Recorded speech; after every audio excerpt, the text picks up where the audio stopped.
Di tanah subur Kalimantan Selatan, jauh sebelum deru modernitas menyentuh hutan-hutannya, berdirilah sebuah kerajaan yang penuh wibawa, Kesultanan Banjar.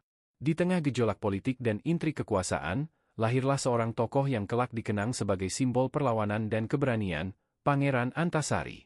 Pangeran Antasari lahir pada awal abad ke-19, dari garis keturunan bangsawan Banjar. Sejak kecil, ia tidak dibesarkan dalam kemewahan istana sepenuhnya, melainkan lebih dekat dengan rakyat. Ia menyaksikan langsung bagaimana kehidupan masyarakatnya perlahan berubah akibat campur tangan Belanda yang semakin mencengkeram wilayah Banjar. Pajak yang mencekik, aturan yang menindas, dan campur tangan dalam urusan kerajaan membuat penderitaan rakyat semakin nyata. Seiring bertambahnya usia, Antasari tumbuh menjadi sosok yang bijaksana, tegas, dan memiliki rasa keadilan yang tinggi. Ia bukan hanya seorang bangsawan, tetapi juga seorang pemimpin alami. Ia sering turun ke desa-desa, mendengarkan keluhan rakyat, dan merasakan langsung penderitaan mereka. Dari situlah, api perlawanan mulai tumbuh dalam dirinya. Ketegangan di Kesultanan Banjar semakin memuncak ketika Belanda mulai mengatur suksesi kekuasaan.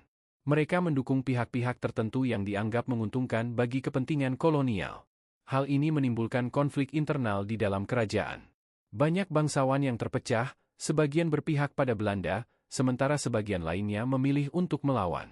Pangeran Antasari termasuk di antara mereka yang menolak tunduk. Baginya, kehormatan dan kedaulatan Banjar tidak bisa diperjualbelikan. Ia mulai mengumpulkan kekuatan, bukan hanya dari kalangan bangsawan, tetapi juga dari rakyat biasa, para ulama, dan pejuang dari berbagai daerah. Di tengah hutan lebat dan sungai-sungai yang mengalir tenang, Antasari membangun jaringan perlawanan.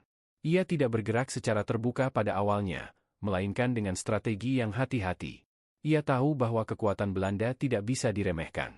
Namun, ia juga percaya bahwa semangat rakyat yang bersatu bisa menjadi kekuatan yang jauh lebih besar.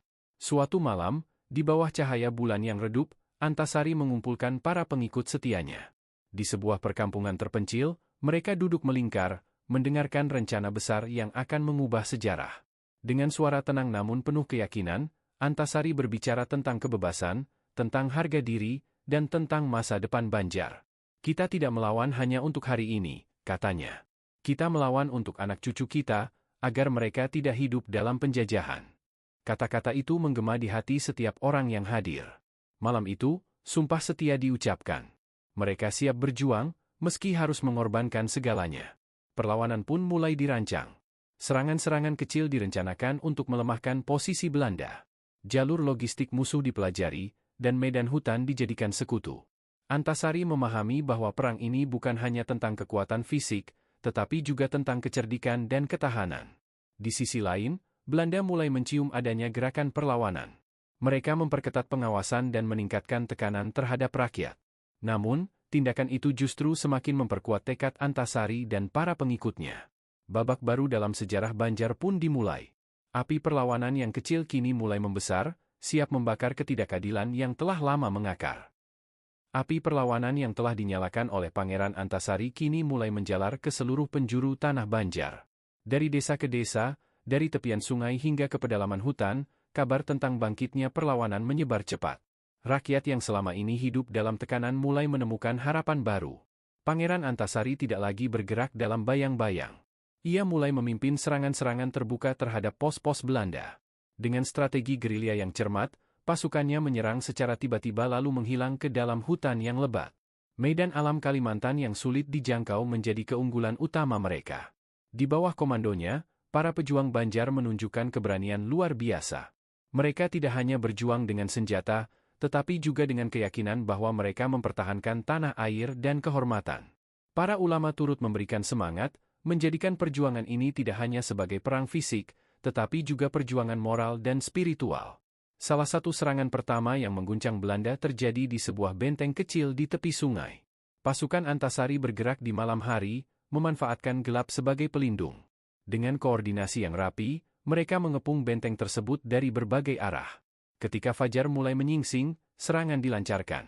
Teriakan perjuangan menggema, memecah keheningan pagi. Belanda yang tidak siap menghadapi serangan mendadak itu mengalami kekacauan. Dalam waktu singkat, benteng berhasil direbut. Kemenangan itu menjadi titik balik penting. Semangat rakyat semakin berkobar, dan semakin banyak yang bergabung dalam barisan perlawanan. Nama Pangeran Antasari mulai dikenal luas sebagai pemimpin yang berani dan tak tergoyahkan. Namun, kemenangan tersebut juga membuat Belanda meningkatkan kekuatan mereka. Pasukan tambahan didatangkan, persenjataan diperkuat, dan strategi baru disusun untuk menghentikan perlawanan. Mereka mulai menggunakan taktik yang lebih kejam, termasuk membakar desa-desa yang dicurigai membantu Antasari. Penderitaan rakyat pun kembali meningkat. Banyak keluarga kehilangan tempat tinggal, dan tidak sedikit yang menjadi korban. Situasi ini menjadi ujian berat bagi Pangeran Antasari. Ia harus menjaga semangat juang pasukannya, sekaligus melindungi rakyat yang tidak bersenjata. Dalam sebuah pertemuan penting, Antasari berbicara kepada para pemimpin pasukannya. Wajahnya tenang, tetapi matanya menunjukkan beban yang besar. Perjuangan ini tidak mudah, ujarnya. Namun kita tidak boleh mundur. Setiap langkah kita adalah harapan bagi mereka yang tertindas. Ia kemudian mengatur strategi baru. Serangan tidak lagi hanya berfokus pada benteng, tetapi juga pada jalur suplai dan komunikasi Belanda. Dengan cara ini, mereka berusaha melemahkan musuh secara perlahan namun pasti. Di tengah tekanan yang semakin besar, solidaritas di antara para pejuang justru semakin kuat. Mereka saling mendukung, berbagi makanan, dan menjaga satu sama lain. Ikatan ini menjadi kekuatan yang tidak bisa dihancurkan dengan mudah. Sementara itu, Belanda mulai menyadari bahwa mereka tidak hanya menghadapi sekelompok pemberontak, tetapi sebuah gerakan yang terorganisir dan memiliki dukungan luas. Mereka mulai mencari cara untuk memecah persatuan tersebut, termasuk dengan menawarkan imbalan bagi siapa saja yang bersedia mengkhianati Antasari. Namun, kesetiaan para pengikutnya tidak mudah goyah.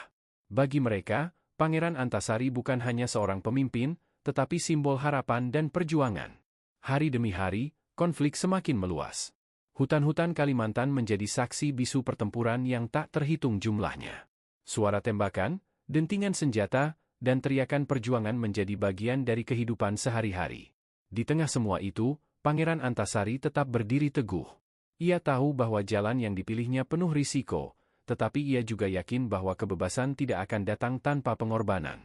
Perang Banjar kini telah berubah menjadi konflik besar yang mengguncang kekuasaan kolonial di wilayah tersebut. Bara yang dahulu kecil kini telah menjadi api yang sulit dipadamkan. Dan di tengah kobaran itu, nama Antasari terus bersinar sebagai pemimpin, pejuang, dan simbol perlawanan yang tak pernah padam. Perang yang semakin meluas membawa konsekuensi yang tidak ringan. Setelah berbagai kemenangan yang diraih, pasukan Pangeran Antasari kini harus menghadapi tekanan yang jauh lebih besar dari pihak Belanda. Musuh tidak lagi meremehkan kekuatan perlawanan Banjar. Mereka datang dengan strategi baru, lebih terorganisir, lebih kejam, dan lebih sistematis. Belanda mulai menerapkan taktik adu domba. Mereka menyebarkan isu, menawarkan kekuasaan, dan menjanjikan keamanan bagi siapa saja yang bersedia berpaling dari perjuangan. Tidak sedikit yang mulai goyah. Dalam situasi penuh ketakutan dan kelaparan, kesetiaan menjadi sesuatu yang diuji dengan sangat berat. Di tengah kondisi itu, Pangeran Antasari tetap berusaha menjaga persatuan. Ia memahami bahwa musuh terbesar bukan hanya Belanda, tetapi juga perpecahan dari dalam. Dalam setiap pertemuan dengan para pengikutnya, ia selalu menekankan pentingnya kepercayaan dan kebersamaan. Kita mungkin berbeda latar belakang, ujarnya suatu malam, tetapi kita memiliki tujuan yang sama, kemerdekaan. Namun, ujian itu benar-benar datang. Salah satu wilayah yang sebelumnya menjadi basis kuat perlawanan tiba-tiba jatuh ke tangan Belanda. Informasi strategi bocor, dan beberapa jalur gerilya berhasil disergap. Kehilangan ini bukan hanya kerugian secara taktik, tetapi juga pukulan moral yang besar. Kabar tentang kemungkinan adanya pengkhianat mulai menyebar. Suasana menjadi tegang. Rasa curiga muncul di antara para pejuang. Dalam kondisi seperti itu, kepercayaan yang selama ini menjadi kekuatan mulai retak. Pangeran Antasari menghadapi dilema besar. Ia harus bertindak tegas tanpa menghancurkan keutuhan pasukannya. Ia tidak ingin keputusan yang salah justru memperburuk keadaan. Dengan penuh kehati-hatian, ia menyelidiki setiap kemungkinan. Ia berbicara langsung dengan para pemimpin kelompok, mendengarkan laporan, dan mencoba memahami apa yang sebenarnya terjadi. Dalam proses itu, ia menunjukkan kepemimpinan yang luar biasa, tidak gegabah, tetapi juga tidak lemah. Di sisi lain, pertempuran terus berlangsung.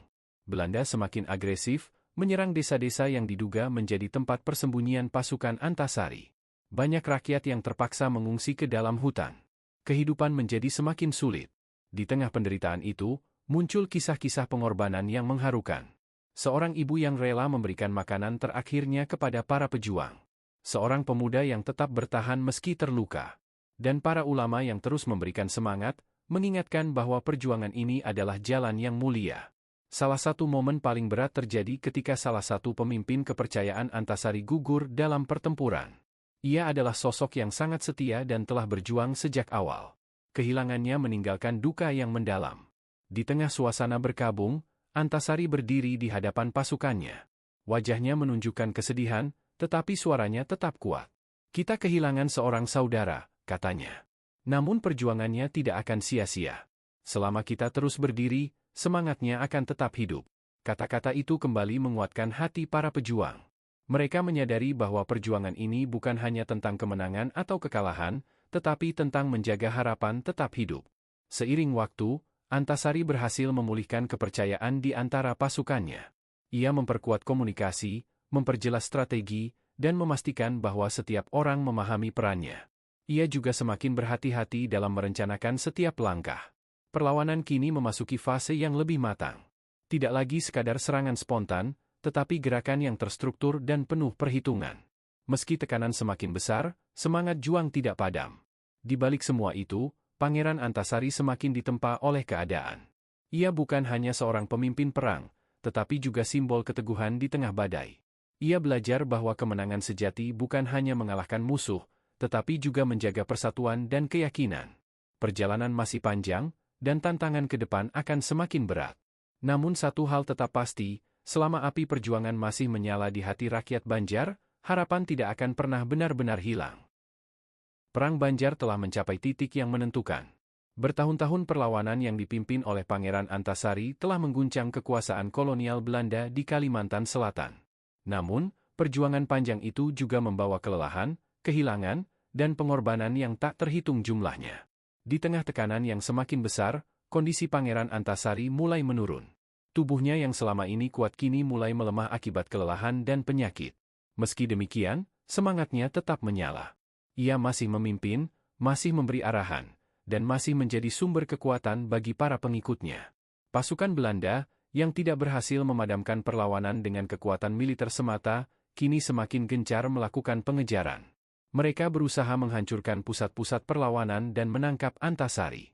Namun, seperti bayangan di tengah hutan, ia selalu berhasil menghindar. Di sebuah tempat persembunyian yang jauh di pedalaman, Antasari mengumpulkan para pemimpin pasukannya untuk terakhir kalinya. Suasana hening menyelimuti pertemuan itu. Semua menyadari bahwa waktu tidak lagi berpihak sepenuhnya kepada mereka. Dengan suara yang mulai melemah, tetapi tetap penuh wibawa, Antasari berbicara. "Perjuangan ini tidak akan berhenti meski saya tidak lagi bersama kalian. Kalianlah yang akan melanjutkannya. Jangan biarkan api ini padam." Kata-kata itu menggema dalam hati setiap orang yang hadir. Tidak ada tangis yang pecah saat itu, hanya tekad yang semakin menguat. Mereka memahami bahwa perjuangan telah menjadi tanggung jawab bersama. Hari-hari berikutnya menjadi semakin berat. Kondisi Antasari semakin menurun. Namun bahkan di saat-saat terakhirnya, ia tetap memikirkan rakyatnya. Ia tidak menyesali jalan yang telah dipilihnya. Baginya, setiap langkah perjuangan adalah bentuk pengabdian. Akhirnya, pada tahun 1862, Pangeran Antasari menghembuskan napas terakhirnya. Kabar kepergiannya menyebar dengan cepat, membawa duka mendalam bagi seluruh rakyat Banjar. Ia mungkin telah tiada, tetapi semangatnya tidak ikut pergi. Para pengikutnya tidak menyerah. Justru, kepergian Antasari menjadi pemantik semangat baru. Mereka melanjutkan perlawanan dengan tekad yang lebih kuat. Nama Antasari menjadi simbol perjuangan, sebuah nama yang mengingatkan bahwa kebebasan tidak pernah diberikan, melainkan harus diperjuangkan. Perang Banjar memang tidak berakhir seketika. Konflik masih berlanjut dalam berbagai bentuk. Namun, satu hal yang tidak bisa dipadamkan adalah semangat yang telah ditanamkan oleh Antasari. Seiring berjalannya waktu, kisah perjuangannya mulai dikenang sebagai bagian penting dari sejarah Indonesia. Ia tidak hanya dikenang sebagai seorang pemimpin perang, tetapi juga sebagai simbol keberanian, pengorbanan, dan cinta tanah air. Generasi demi generasi mendengar kisahnya, tentang seorang pangeran yang memilih jalan sulit demi kebebasan rakyatnya. Tentang hutan-hutan yang menjadi saksi perjuangan. Dan tentang api perlawanan yang tidak pernah benar-benar padam.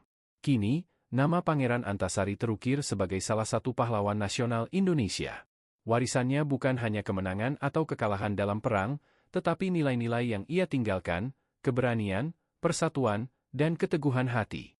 Di tanah Banjar, di antara sungai-sungai yang mengalir tenang dan hutan yang tetap berdiri kokoh, semangat Antasari masih terasa. Ia hidup dalam cerita, dalam sejarah, dan dalam jiwa bangsa yang terus menghargai arti kemerdekaan. Perjuangannya telah berakhir, tetapi maknanya akan terus hidup, menjadi cahaya bagi mereka yang tidak ingin menyerah pada ketidakadilan.